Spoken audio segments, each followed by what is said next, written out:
이라는 제목을 갖고 말씀을 나눠보자 합니다. 우리가 인생을 살면서 많은 어려움들이 있을 거예요. 학생들은 공부하는 것들, 이제 사업하시는 분들, 일하시는 분들은 일터 가운데서, 가정 가운데서도 많은 어려움들이 있는 그런 삶을 살아가는데, 그 여러 가지 실질적인 어려움이 가장 힘들다기보다는 어떻게 보면 우리 내면에서 발생하는 역동성의 상실이 아마 제일 힘들 거라 생각을 해요. 제가 역동성이라고 말을 하면 우리를 긍정적으로 자극해서 움직이게 만드는 어떤 내적인 힘, motivational power 정도로 생각하시면 될 것 같아요. 우리가 겪는 어려움들은 어쨌든 막 노력하면 되잖아요. 돈이 없어 일을 하면 되고, 또 가정에 돌아가서 이렇게 해갖고 으쌰으쌰 해갖고 사람을 만들면 되지만, 우리가 역동성을 잃었을 때 이렇게 생각하면서 어려움을 해결할 시도조차 하지 않는 것 같아요. 내가 도대체 이것을 뭐하러 하나 하는 생각이 드는 것 같습니다. 저도 수년간 석사와 박사를 공부하면서 여러 가지 어려움들이 있었지만 역동성의 상실만큼 어려운 문제는 없었던 것 같아요. 내가 이 공부를 해서 도대체 뭘 하나, 이런 생각이 들면 그냥 다 접어버리고 싶더라고요. 예수님을 믿는 것, 하나님을 믿는 것 또한 마찬가지인 것 같습니다.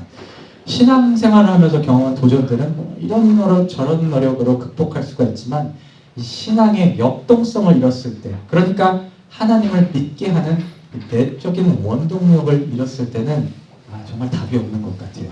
내가 도대체 왜 이 길을 가야 하지? 내가 왜 하나님을 믿어야 하지? 하는 생각이 들게 되고, 기도하는 것도, 예배 드리는 것도, 교회 나온 것도 그 의미를 점차 잃게 됩니다. 저는 오늘 신앙의 역동성에 대해서 여러분들과 말씀을 나누고자 해요. 어떻게 하면 하나님을 믿는다는 것이 즐거워지고 또 신앙인으로서 날마다 앞으로 나아갈 수 있는지에 대해서 한번 생각해 보고자 해요. 일요일에 저는 사무엘서에 나오는 이스라엘의 첫 두 왕이었던 사울, 다윗을 비교해 보려고 합니다. 사실 사무엘상을 쭉 살펴보면 이 둘을 계속해서 비교하고 있어요. 근데 이 비교를 잘 살펴보면 어떻게 다윗이 이렇게 하나님과 역동적인 관계를 유지해 나가는지 우리가 발견할 수 있습니다. 전 이에 대해 한번 깊이 생각해 보고자 해요. 먼저 이스라엘의 첫 번째 왕이었던 사울을 생각해 봅시다.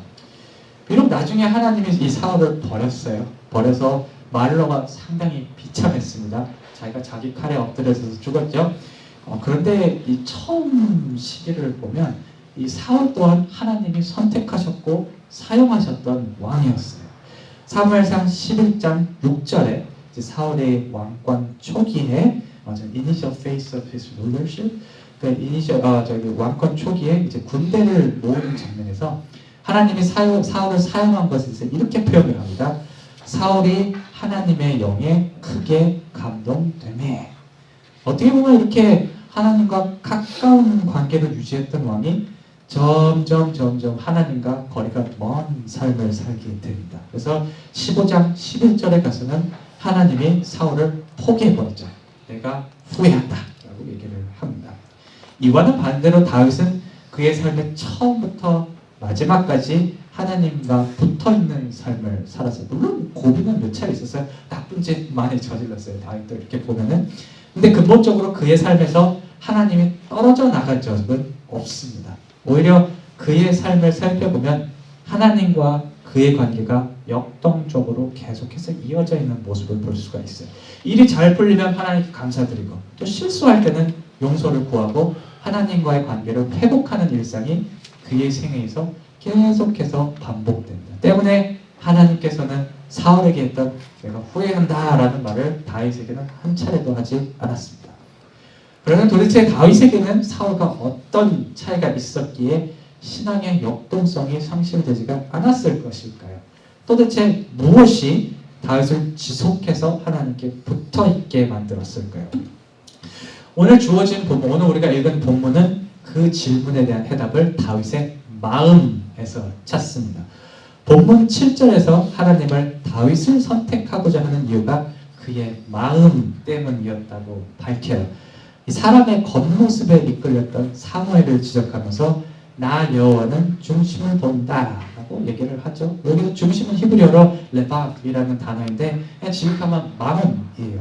본문 자체에서는 다윗이 어떤 마음을 가졌는지 구체적으로 나오지는 않는데 우리가 그가 다윗의 태도하고 사울의 태도를 이렇게 비교해 보면 아, 다윗이 이런 마음을 가졌구나라는 것이 확연히 드러납니다. 다윗과 사울의 가장 큰 차이는 바로 하나님의 능력을 믿는 정도였어요.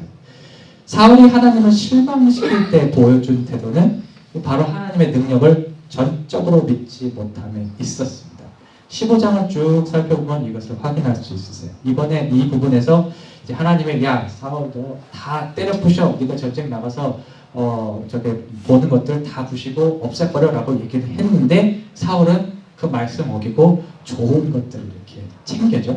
그래서 나중에 자신의 잘못이 드러났을 때 했던 변명이 이것이었어요. 15장 24절인데 내가 백성을 두려워하여 그의 말을 들었다라고 이렇게 변명을 합니다. 물론 하나님의 말씀을 어긴 것도 문제지만 그 어긴 이유가 하나님보다 사람이 더 무서웠다라는 그런 고백은 이 시점에서 그가 하나님이 하신 일을 전적으로 신뢰하지 못했다는 것을 의미해요. 하나님께서 전쟁, 인간관계, 물질, 건강 이런 거 모든 걸 다 할 수 있다라고 사울이 믿었다면 이러한 결정을 사울은 결코 내리지 않았을 거예요. 이와 반면에 다윗은 하나님의 능력을 정말 100% 신뢰하는 마음을 가졌습니다. 지난주에 말씀 다 기억하실 거라 믿습니다. 묻진 않을게요.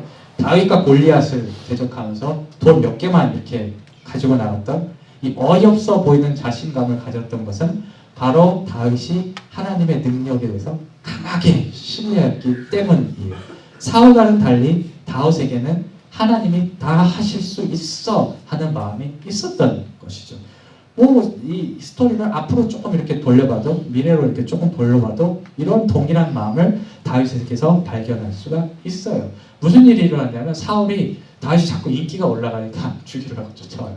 죽이려고 쫓아오고 그래서 되게 힘들었어요, 다윗이.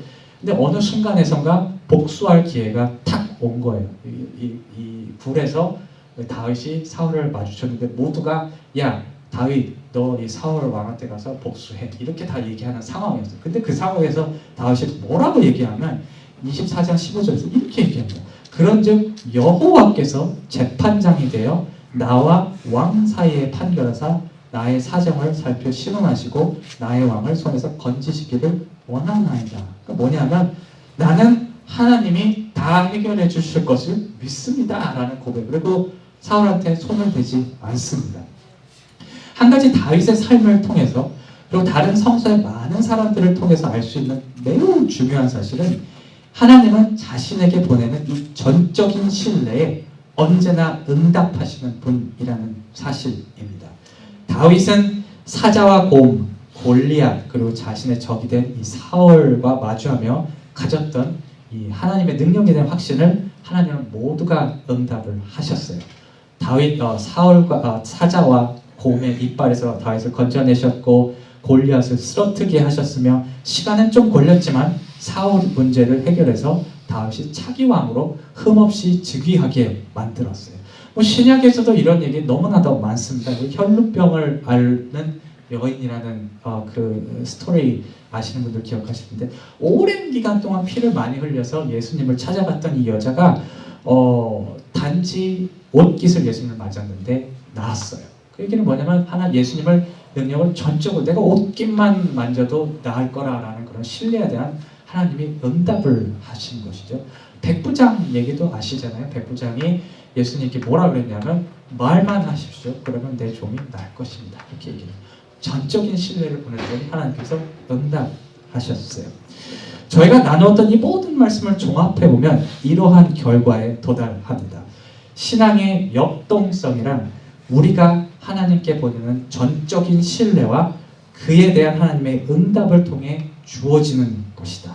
다시 말해서 우리가 궁극적으로 우리를 하나님께 붙어있게 만들 수 있는 힘은 우리의 신뢰와 하나님의 응답의 상호작용을 통해서 주어지는 어떻게 보면 매우 자연스러운 선물과도 같은 것이다 라고 우리가 얘기를 할 수가 있어요. 제가 선물이라고 말하는 것은 우리의 신뢰가 응답되어질 때 우리에게 감사와 기쁨이 주어지기 때문입니다. 몇 주 전에 한나의 기도에 대한 말씀을 나왔죠. 이만한 사모님 계신데, 사모님이래요. 권사님 계신데 한나의 기도에 대한 말씀을 나눴죠. 한나도 기쁨이 엄청 넘쳤는데 그 이유가 뭐였냐면 자신이 하나님께 보냈던 그 신뢰가 응답되어졌기 때문이었어요. 다윗도 마찬가지였어요. 우리 교회 표 올해 표 아세요? 저기 제가 주보 앞에 이렇게 써놓은 표 보면은 말씀에 여호와는 나의 목자시니 내가 부족함이 없으리로다 라는 이 고백은 다윗이 한 것이거든요. 이 다윗이 왜 했냐면 자신이 하나님께 보냈던 신뢰가 응답되어지는 그런 과정 속에서 나온 기쁨과 감사 때문에 이러한 고백이 나온 것이에요. 저는 건강한 신앙이란 기쁨이 이끌어가는 자연스러운 신앙이라고 생각을 합니다. 누가 억지로 떠밀어서 해야만 해 하는 의무감에서 하나님을 믿는 것이 아니라 하나님이 내 삶을 실제적으로 이끌어가는 것을 목격하면서 그것에 대한 기쁨과 감사가 우리를 하나님께로 이끌게 되는 어떤 그런 자연스러운 역동성이 발현되는 그런 신앙을 우리가 가져야 할 것입니다. 우와, 하나님이 하셨구나. 우와, 감사하다. 다음에는 어떻게 하실까? 라는 고백들이 저희를 하나님께 붙어있게 만들 수밖에 없는 그런 신앙을 우리는 목표로 해야 할 것이에요. 이런 신앙의 모습을 위해서 단지 우리가 해야 할 일이 있다면 마치 다윗이 그러했던 것처럼 하나님은 할 수 있어. 하나님의 일은 완벽해. 와 같은 하나님의 능력을 완전히 신뢰하는 마음이 있어야 한다는 것을 저는 오늘 여러분들께 말씀드리고 싶습니다. 오늘 말씀을 보면서 제 삶에 대해서도 잠깐 생각을 해봤어요. 그래서 말씀을 통해서 이렇게 보니까 결국 저 또한 저를 하나님께 붙어있게 만드는 것이 제가 보냈던 신뢰에 대한 하나님의 응답이었다라는 그런 생각이 들게 되더라고요. 제가 이제 처음에 말씀을 시작하면서 공부하는 것에 엄청난 스트레스를 받았다라고 얘기를 하셨는데 어느 순간인가 다 적고 싶은 생각이 들더라고요. 특히 박사 과정을 처음에 진행하면서 처음 1, 2년 동안 이런 어려움이 있었는데 가장 힘든 건 이것이었어요. 외국인 학생에 대한 학교의 태도였어요. 뭐 지역적인 특성이 있었던지 모르겠어요. 비하하고 싶진 않아요. 텍사스에서 왔는데 외국인이 경험하는 언어, 문화에 대한 어려움을 잘 인지하지 못하고 학생을 막 푸시한다는 그런 인상을 받았어요. 단지 학업만을 강조해서 저를 벼랑 끝으로 몰고 간다라는 인식을 제가 한 1년 정도 받았던 것 같아요. 예를 들어서 수업 시간에 이제 영어를 제가 그렇게 지금도 잘 못하지만 그때는 더 못했어요. 그때는 더 못했는데 영어로 이제 어려운 개념을 설명해야 하잖아요. 수업에 들어가면 박사과정이니까. 그래서 이제 설명을 못 하겠는 거예요. 머리내 속에 생각이 있는데 말이 안 나오는 거예요. 설명이 안 되는. 그래서 가만히 이렇게 있었어요. 가만히 있었는데 당시 교수님이 그걸 이해를 못 하시더라고요. 그리고 저를 이렇게 부르더니 너 공부 안 했니? 내 말 무시하는 거니? 이렇게 저한테 질문을 하시더라고요. 어느 순간인가. 그래서 정말 저는 매 수업 기도하면서 들어갔어요. 정말 every class 아침에 그 학교로 올라와서 기도하면서 올라와요. 뭐 고상한 기도는 아니었어요. 주님 제발 오늘은 망신안당하게 해주세요 라는 그런 기도를 하고 계속 올라갔어요. 현실적인 어려움 속에서 저를 더 어렵게 했던 것은 이 신앙적인 부분이었습니다. 하나님이 날 이 학교에 보낸 건 알겠는데 도대체 왜 이렇게 스트레스 주는 학교에 보내셨을까 하는 질문을 참 많이 했어요. 때때로 관두고 싶어져요. 제가 그래서 다 접고 그냥 한국으로 돌아가고 싶은 생각도 많이 했는데 그럼에도 불구하고 하나님이 하시는 일이라면 분명 뭔가 뜻이 있겠지 하는 그런 생각으로 그런 마음을 갖고 정말 버텼어요. 그냥 몇 년, 8년을 버텼죠. 그리고 정말 최근에 하나님께서 왜 이런 터프한 교육 환경 속에 두셨는지 한 가지 이유를 알게 되는 경험을 했어요.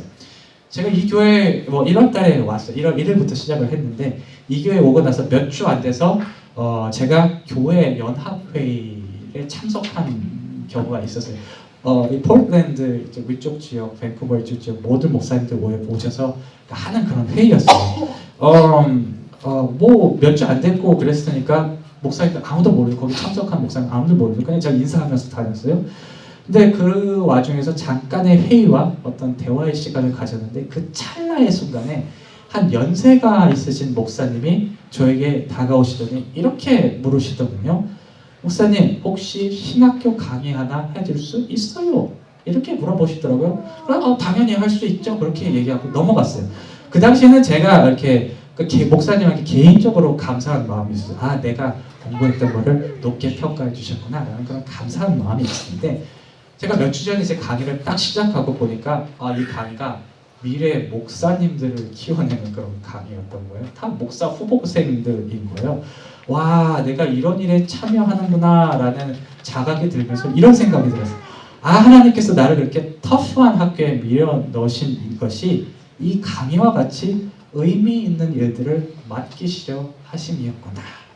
내가 그 학교에서 공부와 동시에 교육자로 자랄 수 없었다면 이러한 기회가 왔을 때 못합니다 라고 했겠구나 라는 그런 깨달음이 있더라고요.